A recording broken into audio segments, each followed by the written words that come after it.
Politics in Malawi never sleeps. It just changes the channel. One moment, the headlines read Unity, and the next, Storm at the former president's house. This week, that storm has a name, the DPP power struggle inside Peter Mutharika's own home. Yes, you heard that right.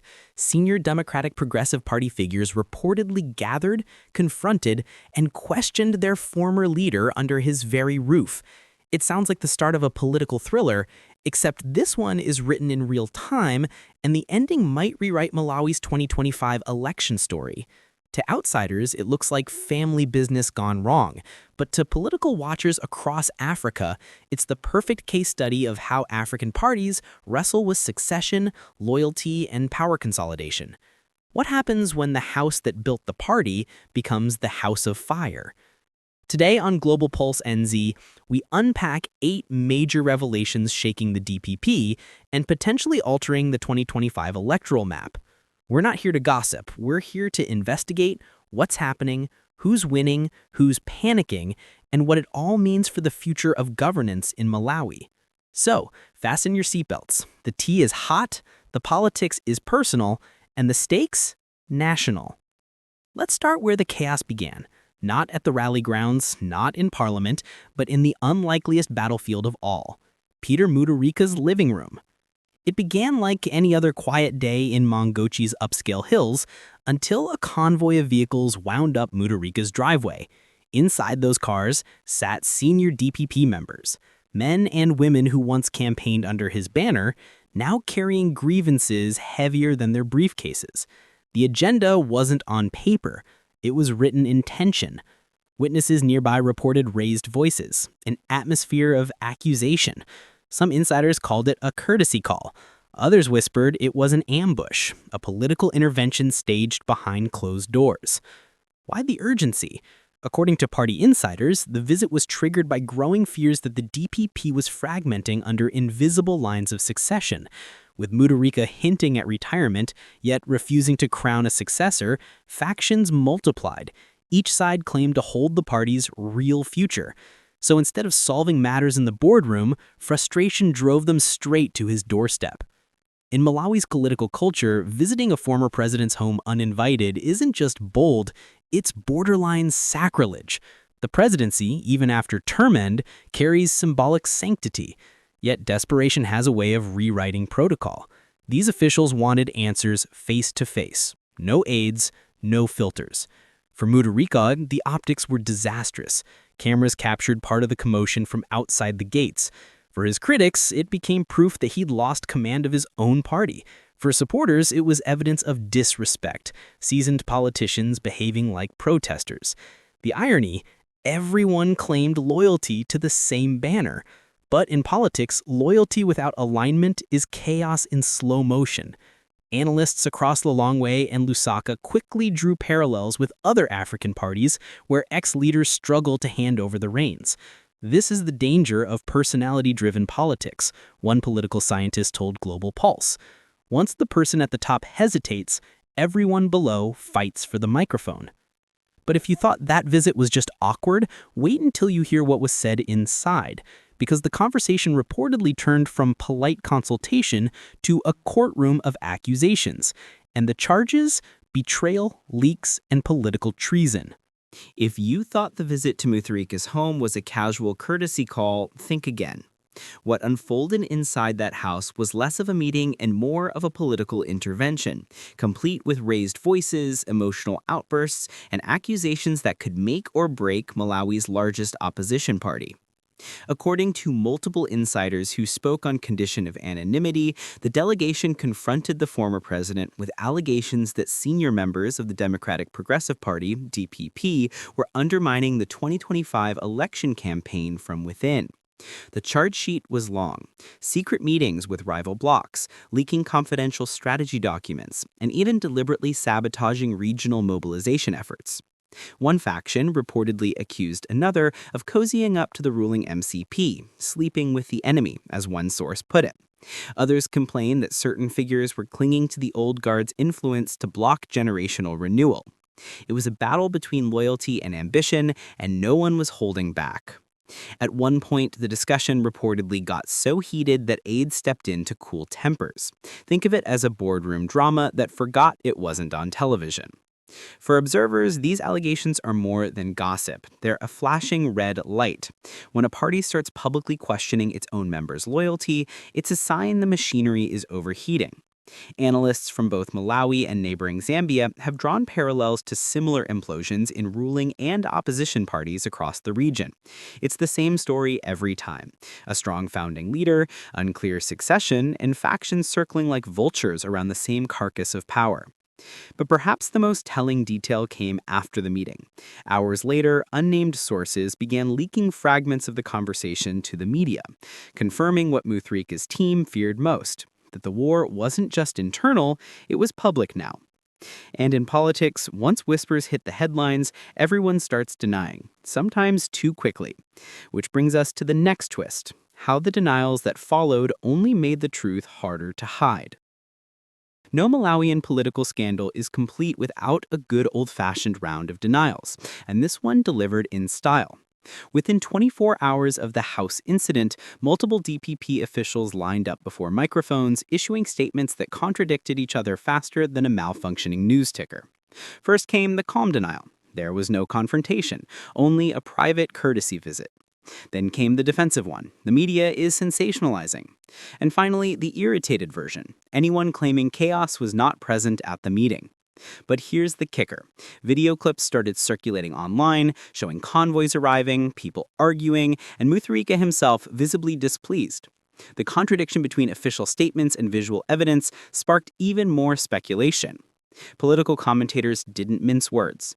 One journalist told Global Pulse, "This is what happens when denial becomes a strategy instead of a statement." And he's right. The DPP's conflicting messages have only added to the perception that it's struggling with internal coherence. Even more intriguing were the differences in tone. Younger members appeared defensive but calm, while older stalwarts used sharper language, accusing the media of manufacturing confusion. But the mixed messaging made it clear there was no central communication plan, only reactive damage control. And in politics, perception is currency. Once the public starts doubting your story, even the truth begins to sound like fiction. The denials became an echo chamber, the same words bouncing around different platforms with diminishing credibility each time. One political analyst from the University of Malawi summed it up perfectly. When denials outnumber the facts, something's definitely wrong. In the age of social media, information moves faster than official statements. By the time DPP spokespersons tried to control the narrative, the story had already gone global, from Blantyre to Nairobi to Johannesburg. The hashtag DPP drama trended regionally, proving that Malawi's political theaters now play on a continental stage.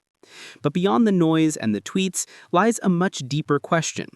Why did that confrontation happen in the first place? And what does it reveal about the power dynamic shaping the DPP from the inside? Because to understand this mess, we have to look at the roots, the political geography that's quietly dividing the party region by region. At first glance, the idea of a few politicians showing up at a former president's house might sound like a minor squabble, an internal family matter. But in politics, nothing that happens behind closed doors stays private for long. The house visit wasn't just symbolic, it was seismic. Here's why. It shattered the illusion of unity. For months, DPP had projected a calm exterior, talking about rebuilding, reorganizing, and preparing for 2025 with discipline. But when your own senior officials are publicly challenging your former leader in his own living room, that image collapses faster than a poorly built bridge. To Malawians watching from home, this wasn't just about internal drama, it was about confidence. A divided opposition rarely wins elections, and DPP's internal turbulence may have handed the ruling MCP an unspoken advantage, months before the first ballot is even printed. Political analysts are calling the confrontation a turning point, not because of the confrontation itself, but because of what it exposed. In African political culture, the home of a former head of state carries weight. It's sacred ground. It represents continuity, legacy, and respect. Marching there with grievances is more than a power move. It's a declaration of independence from the old order. What makes this more dramatic is that Mutharika's residence has long been a meeting point for DPP loyalists. That it became a battleground is poetic irony. The same gates that once symbolized loyalty now stand as the monument of rebellion. Regionally, this story echoes similar internal revolts across South Africa, from Zambia's PF breakdown to South Africa's ANC faction wars. In each case, the core issue was the same: leadership transition without clarity. The DPP's current predicament is a textbook example of what happens when charisma becomes the only constitution. The House visit wasn't just an event, it was a mirror. It showed a party caught between reverence for its founder and hunger for its future. And speaking of the future, let's meet the people who are shaping it behind the scenes. Because while some DPP leaders are shouting in the spotlight, others are quietly rewriting the script where it really matters: the backrooms of power. Politics is like a chessboard. The loudest piece isn't always the most powerful one. And right now, behind Mutharika's public image and DPP's noisy factions, a quiet network of strategists, financiers, and regional power brokers are pulling the real strings. These are the people who don't hold microphones, but hold influence. They shape who gets campaign funding, which regions receive priority, and who gets framed as the next big face of the party.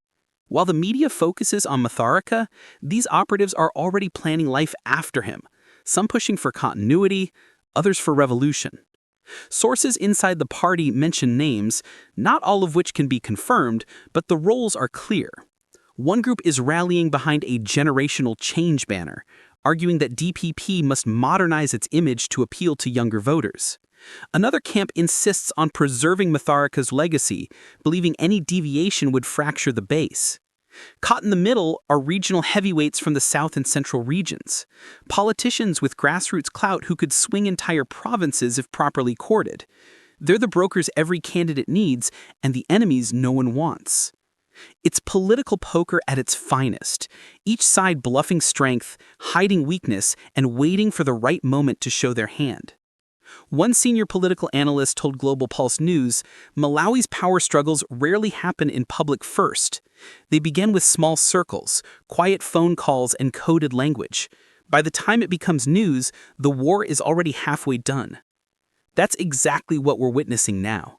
The House visit was only the visible explosion. The real earthquake is happening in WhatsApp groups, hotel meetings, and fundraising dinners where decisions are being made about who gets the next crown. And what's fascinating is how the story resonates beyond Malawi. From Kenya's succession battles to Zimbabwe's faction politics, Africa's democracies are learning the same painful truth.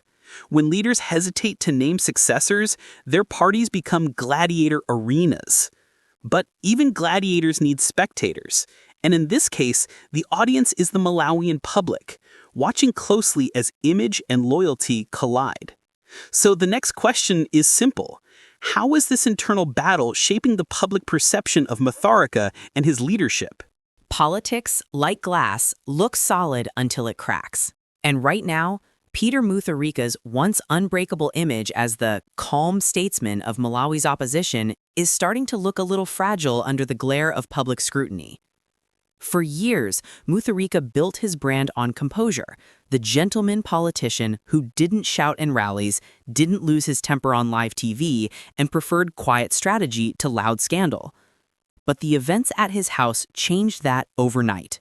Suddenly, he wasn't the one commanding order, he was the one being confronted. In Malawian political culture, respect and perception matter more than slogans. A leader must not only lead, they must appear untouchable. So when citizens saw footage of DPP officials practically staging an in-house intervention, it triggered a wave of questions. Is Mutharika still in control? Does he have the moral authority to unite the party for 2025? The optics were brutal. Social media erupted with memes, some respectful, some not, framing the former president as a man under siege by his own lieutenants. For a politician trying to project strength ahead of a comeback, that's a PR nightmare. Even neutral voters who once admired his statesmanship started seeing hesitation where there used to be confidence. The more Mutharika's allies tried to defend him, the more they fueled speculation that something serious was brewing behind the scenes. But it's not all doom. Some analysts argue that this incident, if handled wisely, could humanize him, show him as a leader willing to face criticism, not hide from it. Transparency can rebuild trust, but only if it's followed by action. The problem? Silence. For weeks, Mutharika offered no direct statement addressing the confrontation, and in the age of instant communication, silence doesn't sound strong, it sounds unsure. Perception is political oxygen. Lose it, and the machine suffocates. As one political commentator said, in African politics, you don't lose leadership in elections, you lose it in perception first. But perception is only half the story. The real drama starts when perception turns into consequence. And in DPP's case, that's exactly what's happening. Because what followed the House visit wasn't reflection, it was retaliation. If you think the drama ended at the gate, you're underestimating Malawian politics. The confrontation at Mutharika's house was just Act 1. Act 2 began quietly, in meetings, memos, and mysterious WhatsApp screenshots. Within days, insiders reported an uptick in internal reshuffles. Regional coordinators suddenly found their roles under review. Party communications became tighter, with some officials allegedly warned not to speak to the press. It's classic crisis control, and a hint that the leadership was consolidating power to prevent further rebellion. But, as always, leaks followed. Audio clips and internal letters began surfacing online, some real, some fake, all explosive. Each leak painted a picture of paranoia and distrust spreading through the party like wildfire. Members accused one another of being spies for rival factions. WhatsApp groups turned into war zones, with screenshots flying faster than campaign posters. The irony?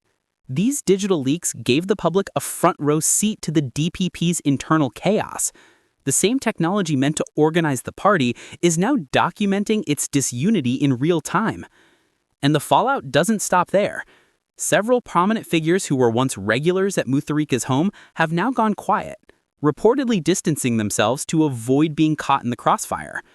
Others are using this moment to reposition, calling for reform, generational change, and, in some cases, entirely new leadership. It's the same script we've seen in many African parties. Once the center weakens, the periphery starts negotiating its own destiny. Ambition thrives in disorder. Regional politics are also being affected. Southern Malawi, traditionally DPP's stronghold, is showing signs of fatigue. Grassroots supporters are asking tough questions about the party's direction. Meanwhile, the central region, sensing opportunity, is courting disillusioned DPP figures to switch allegiance ahead of 2025. This is no longer a storm. It's a political monsoon. Every realignment, every whisper, every reshuffle adds another layer to a power struggle that could determine Malawi's political future. But chaos also creates opportunity, especially for rivals. So as DPP scrambles to contain its internal fire, who's gaining from the smoke? That's what we uncover next, how the coming 2025 elections might turn this internal meltdown into a national game changer. With the 2025 elections looming like a thunderstorm over Malawi's political skyline, the drama unfolding inside the DPP isn't just entertainment, it's an early indicator of what could shape the entire nation's political trajectory. Every move, every leak, and every public statement from the party now carries electoral weight. Because when a major opposition bloc publicly splits, voters don't see ideology, they see instability. And instability, especially in election season, is political poison. If the DPP fails to heal its internal fractures before the campaign officially kicks off, it risks losing more than unity. It risks relevance. For many Malawians, this isn't just about party loyalty, it's about trust. And trust, once shaken, is hard to rebuild. Analysts from Lilongwe to Johannesburg are watching this saga closely. Some believe the turmoil could open a path for new political coalitions, smaller parties aligning to fill the vacuum left by DPP's internal paralysis.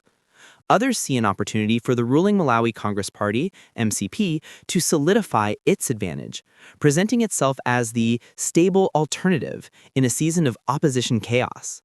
And there's another angle, the regional effect. Across Africa, we're seeing a generational shift. Young voters hungry for transparency, tired of recycled manifestos and internal power games.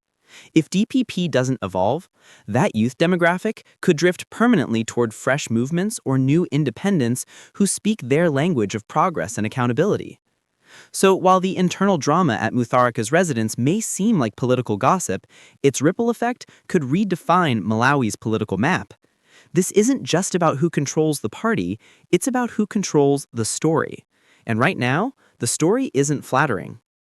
The next few months are critical. Will the DPP regroup and rebrand? Or will it become a cautionary tale about how legacy parties collapse under the weight of their own egos? One thing's certain, the 2025 election won't just test candidates, it'll test credibility. And credibility, my friends, is the only currency that never devalues in politics. Which brings us to the heart of it all. Your voice, your power, and why staying informed is no longer optional. So what do we take away from this whirlwind inside the house of Peter Mutharika? Beyond the shouting, denials, and political chess games lies a bigger truth. Malawi is standing at a crossroads. This isn't just a story about DPP drama, it's about what happens when leadership meets legacy and refuses to evolve. It's about how internal dysfunction doesn't just weaken a party, it weakens democracy itself. Because when politicians forget who they serve, the people pay the price. But here's where you come in. As citizens, as Africans, as watchers of power, it's time to raise the bar. Don't just watch the headlines, decode them. Ask tougher questions, challenge empty promises, hold every politician from Blantyre to Banjul to the standard of truth and service. And here at Global Pulse News, that's what we do. We ask, we analyze, and we never apologize for digging deeper. Whether it's DPP's internal wars or regional power shifts across Africa, our mission is to strip away the spin and show you what's really pulsing beneath the politics. So if you want to stay ahead of the curve, informed, entertained, and unfiltered, hit subscribe, smash that notification bell, and join the Global Pulse community. Because this isn't just news, it's your story, your nation, your pulse. Until next time, stay curious, stay bold, and remember, in politics, truth may be late to the party, but it always arrives. And here, we'll be waiting for it with the mic on.